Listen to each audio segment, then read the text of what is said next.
कैसे हैं आप लोग? उम्मीद करते हैं कि अच्छे होंगे। माता रानी आप लोगों को खुश रखे। जय माता दी। आइए, इससे पहले वाले वीडियो में मैंने आपको पढ़ाया था असर्टिव सेंटेंस। उम्मीद करते हैं कि ये समझ में आया होगा। आज मैं आपको क्या बता रहा हूं वो समझिए। असर्टिव अफर्मेटिव मैंने यहां पे लिखा है। बहुत ऐसे बच्चे हैं जिन्हें असर्टिव और अफर्मेटिव के बीच का अंतर समझ में नहीं आता। बहुत लोग इन दोनों में कंफ्यूज रहते हैं। मैं आपको एक बात बता दूं कि जो भी लोग हमारे चैनल से जुड़ना चाहते हैं, तो मैं अपने चैनल पे मैक्सिमम समझाने की बात करूंगा, अधिक से अधिक समझाऊंगा। क्योंकि डिफिनीशन तो फॉर्मेलिटी है। डिफिनीशन तो आपको बहुत सारी किताबों में मिल जाएंगे। तो डिफिनीशन हालांकि थोड़ा बहुत मैं बता दिया करूंगा, बट मैं अधिक से अधिक समझाने की बात करूंगा।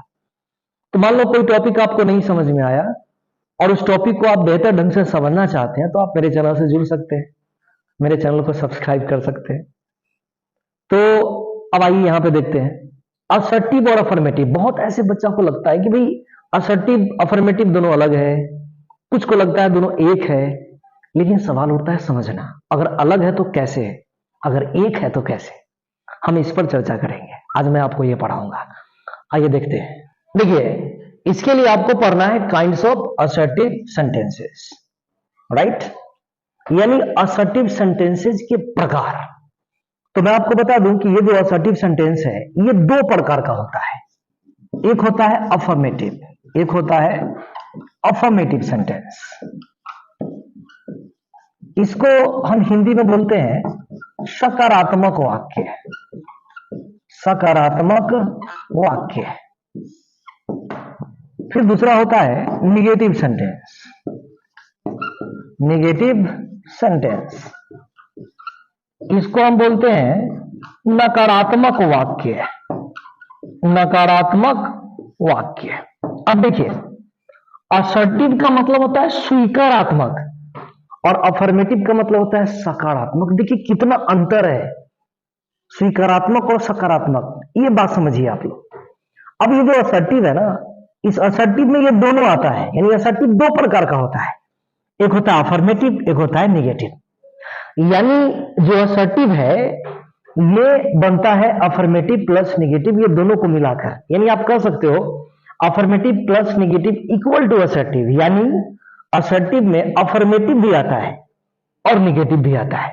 अगर कहीं पे निगेटिव सेंटेंस लिखा हुआ है वो भी असर्टिव होगा, और कहीं पे अफर्मेटिव लिखा हुआ है वो भी असर्टिव होगा। लेकिन सवाल उठता है कि अगर हम दोनों को अलग अलग करें तो अफर्मेटिव अलग है, निगेटिव अलग है। यानी असर्टिव में ये दोनों आ जाता है, अफर्मेटिव भी आ जाता है, निगेटिव भी आ जाता है। लेकिन अफर्मेटिव में सिर्फ अफर्मेटिव है, निगेटिव में सिर्फ निगेटिव है। अब इसके लिए हमको ये दोनों पढ़ना होगा। अभी हम दोनों की बात करते हैं। अब मैं ये दोनों समझा रहा हूं आप लोगों को। तो जैसा कि मैंने कहा कि आप समझने की कोशिश करो, अधिक से अधिक मैं समझाऊंगा। रही बात डिफिनेशन का, तो डिफिनेशन मैं बोल दे रहा हूं ऐसे। A sentence that expresses positive sense or meaning is called an affirmative sentence. A sentence that expresses positive sense or meaning is called an affirmative sentence. ये तो हो गया आपका डिफिनेशन। अर्थात अगर इसको देखोगे, इसका जानोगे, तो ऐसा वाक्य जो सकारात्मक अर्थ या भाव को व्यक्त करे उसे अफर्मेटिव सेंटेंस कहा जाता है। मतलब जो भी वाक्य सकारात्मक अर्थ या भाव को व्यक्त करता है उसे हम अफर्मेटिव सेंटेंस कहते हैं। ये तो डिफिनेशन है। लेकिन समझिए, मैंने कहा डिफिनेशन बहुत सारी किताबों में आपको मिलेगा, लेकिन समझना जरूरी है। समझ जाइएगा तो कितना सारा डिफिनेशन आप खुद बना सकते हो। तो समझने की कोशिश करो, डिफिनेशन आप खुद तैयार कर लोगे। तो समझना क्या है, सकारात्मक अर्थ या भाव होता क्या है। मतलब क्या, जिस वाक्य से हाँ का बोध हो, जिस वाक्य से यश का बोध हो, जो वाक्य हाँ का बोध कराए वो सकारात्मक वाक्य होता है, वो पॉजिटिव सेंस वाला वाक्य होता है, और उसी वाक्य को कहा जाता है अफर्मेटिव सेंटेंस। जैसे एग्जांपल देखते हैं हम लोग। फॉर एग्जांपल की बात करते हैं। यहां पे अगर मैं लिखूं कि I teach you, I teach you, इसका मतलब हुआ मैं तुम्हें पढ़ाता हूं। और पूरे सेंटेंस को पढ़ो आप।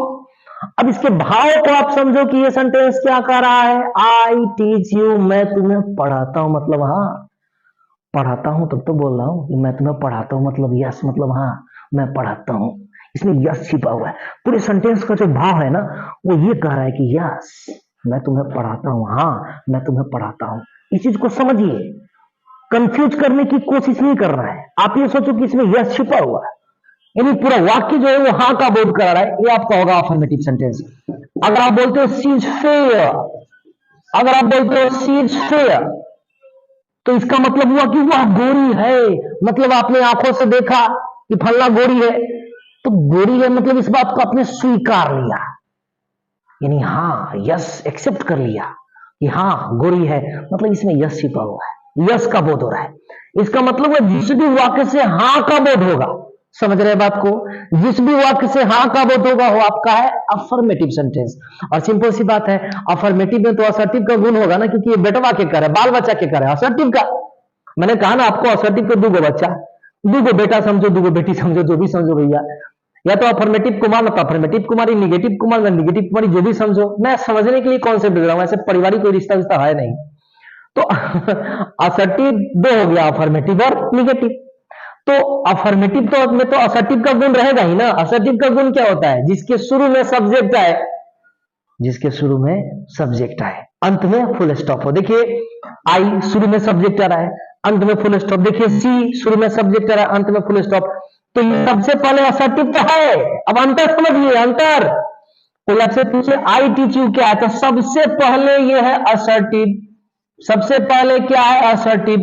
अब सवाल उठता है कि असर्टिव में भी क्या है, तो ये है अफर्मेटिव, ये है अफर्मेटिव। क्यों अफर्मेटिव? क्योंकि ये सकारात्मक भाव दे रहा है, सकारात्मक भाव दे रहा है। तो आई टीच को आप असर्टिव भी बोल सकते हो, और आई टीच यू को आप अफर्मेटिव भी बोल सकते हो। यानी सब, अगर एग्जाम में क्वेश्चन पूछा कि असर्टिव को सिलेक्ट करो तो आई टीच यू असर्टिव है, अफर्मेटिव को सेलेक्ट करो तो आई टीच यू अफर्मेटिव भी है, क्योंकि ये अफर्मेटिव क्या है? असर्टिव का ही पार्ट है, यानी असर्टिव का ही काइंड है। तो असर्टिव वाला सारा गुण भी इसमें होगा। शुरू में सब्जेक्ट आएगा, अंत में फुल स्टॉप। जिस भी वाक्य के शुरू में सब्जेक्ट आए, अंत में फुल स्टॉप, वो क्या होता है? असर्टिव। मैंने बताया था ना। और असर्टिव दो होता है, अफर्मेटिव और निगेटिव। तो ये हो गया आपका अफर्मेटिव। अगर इसको आप कोई आपसे सवाल पूछे कि भैया बताओ सबसे पहले क्या, तो सबसे पहले तो भैया ये सेंटेंस है, सेंटेंस में भी असर्टिव है, और असर्टिव में भी क्या? अफर्मेटिव। वही बात यहाँ पे सी से हाँ का बोध हो रहा है, सबसे पहले असर्टिव है, और असर्टिव में भी क्या है? अफर्मेटिव है। गुण है ना, शुरू में सब्जेक्ट रहा तो फुल स्टॉप आ रहा है ना। तो कहने का मतलब हुआ कि ये आपका असर्टिव भी है और अफर्मेटिव भी है। समझ रहिएगा, जो असर्टिव है वो अफर्मेटिव भी है, जो अफर्मेटिव वो असर्टिव भी है। लेकिन ध्यान रखना होगा, हाँ का बोध होगा तब अफर्मेटिव है। अगर उसमें नहीं का बोध हो जाए, नकारात्मक भाव व्यक्त हो जाए, तो वो असर्टिव तो रहेगा लेकिन अफर्मेटिव नहीं रहेगा। असर्टिव तो रहेगा लेकिन अफर्मेटिव नहीं रहेगा, वो बन जाएगा निगेटिव। वो क्या बन जाएगा? निगेटिव। एग्जांपल देखिए, अभी बता रहे हैं आपको। अब निगेटिव का मतलब है a sentence that expresses negative sense और meaning is called a negative sentence. ऐसा वाक्य जिसे नकारात्मक अर्थ या भाव व्यक्त हो, उसे निगेटिव सेंटेंस कहा जाता है। क्या कहा जाता है? Negative sentence. जो नकारात्मक अर्थ या भाव को व्यक्त करेगा। नहीं का, जिसे नहीं का बोध, जिसमें नहीं, जैसे अफर्मेटिव में यस छिपा रहता है, वैसे ही निगेटिव से नहीं का बोध होता है। जैसे अगर मैं बोलूं I do not play here, I do not play here, मैं यहां नहीं खेलता हूं, मैं यहां नहीं खेलता हूं, मतलब नहीं तो नहीं, नहीं खेलता हूं, नकारात्मक भाव, नहीं का बोध हो रहा है। मान she is not fair, she is not fair, मतलब वो गोरी नहीं है, मतलब वो गोली नहीं, मतलब काली होगी, मतलब नहीं, गोरी नहीं तो नहीं, क्रीम नहीं लगाती होगी, जो भी हो, कहने का मतलब वह नकारात्मक भाव व्यक्त हुआ ना, ये हो गया आपका निगेटिव। अब देखिए, ये I do not play here assertive भी है और निगेटिव भी है। नहीं का बोध हुआ तो निगेटिव, और ऐसे असर्टिव। कंफ्यूज मत कीजिए, मैं बोल रहा हूं, मेरी बात को एकदम ध्यान से सुनिए। असर्टिव दो को होता है, अफर्मेटिव भी होता है, निगेटिव भी होता है। तो अगर असर्टिव से हां का बोध हुआ तो वो असर्टिव बन जाएगा अफर्मेटिव, और यदि असर्टिव से नहीं का बोध हुआ तो वो असर्टिव बन जाएगा निगेटिव। देखिए ना, ये देखिए, I do not play here, यहां पे नहीं का बोध हो रहा है, तो कहने का मतलब हुआ कि ये जो आपका असर्टिव है निगेटिव हुआ, और ये जो है ना असर्टिव आपका निगेटिव हुआ। ए भैया एक बार और समझिए, मैं बोल रहा हूं ना, मैं इस चैनल पे बार बार समझाऊंगा अगर आपको समझना है, अगर आपको चाहते हो कि आपका कॉन्सेप्ट बिल्कुल क्लियर हो जाए, डिफिनेशन तो बहुत किताब में मिलेगा भाई जी, बहुत किताब में बहुत सारे लोग डिफिनेशन लिखाते भी, भाई रट के क्या करोगे। आप अगर चाहते हो कि मैं समझ जाऊं, समझना है आपको, कॉन्सेप्ट क्लियर करना है, तो कोई दिक्कत नहीं है, पलथी मार के बैठ जाइए मोबाइल पर, ताकत मेरी बात को सुनते रहिए, पक्का समझ में आएगा, पक्का समझ में आएगा। मैं बोल रहा हूं ना, आएगा तो आएगा।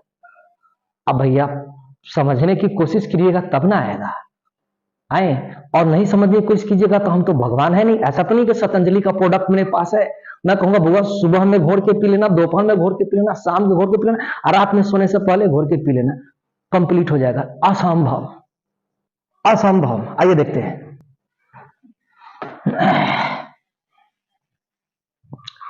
ऐसे मान लीजिए अगर मैं लिखूं यहां पे कि आई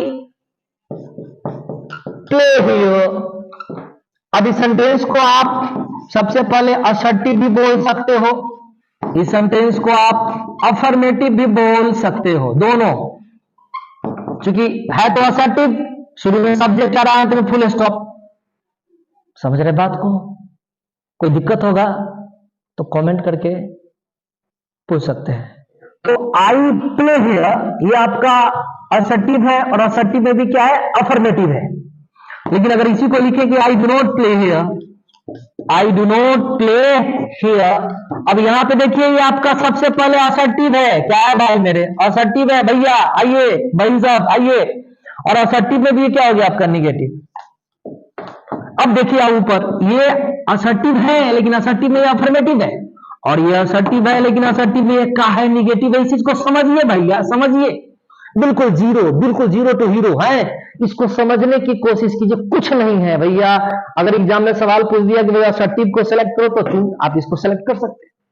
पूछा अफर्मेटिव को सेलेक्ट करते हो, कर सकते किया करो, तो ये भी आप यहाँ पे इसको अफर्मेटिव के रूप में सेलेक्ट कर सकते हैं। लेकिन सवाल पूछा कि भैया असर्टिव को सिलेक्ट करो, तो आप ये भी सिलेक्ट कर सकते हैं। लेकिन कहीं अफर्मेटिव सेलेक्ट करो तो ये तो कर सकते हैं, लेकिन ये नहीं कर सकते। क्यों नहीं कर सकते? क्योंकि निगेटिव है, क्योंकि ये निगेटिव है। उम्मीद करते हैं आपको ये टॉपिक समझ में आया होगा। और ऐसे भी निगेटिव सेंटेंस में क्या है ना कि निगेटिव वर्ड लगा रहता है। जैसे मान लीजिए कहीं पे नो लगा रहेगा, या नोट लगा रहेगा, या नेवर लगा रहेगा, या नथिंग लगा रहेगा, है नोबडी लगा रहेगा, नो लगा रहेगा, नन लगा रहेगा। भाई बहुत सारे निगेटिव वर्ड है, मैं टीसी बोल दे रहा हूं। मतलब कहीं ना कहीं आपको निगेटिव सेंटेंस में निगेटिव वर्ड लगा रहेगा, नो लगा रहेगा, नोट लगा रहेगा, नेवर लगा रहेगा, नथिंग लगा रहेगा, नोबडी, नन,